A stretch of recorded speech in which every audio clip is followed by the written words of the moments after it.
वेदप्रिये वेदवेदान्तर्गतवासिनी जनप्रिये जगत्कल्याणकारके कदम्बवनवासिनी कात्यायनी कनकाम्बरधरे कनकदुर्गे तव सुप्रभातम्।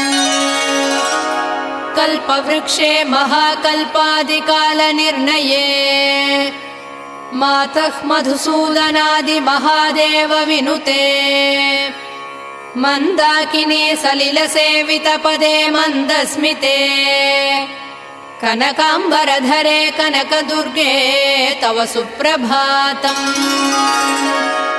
शिववामभागे शिवे शैवेतरसेवितपदे विजयदुर्गे महादुर्गे हे जगन्मातृके जगदाम्बिके जाह्नवी सखी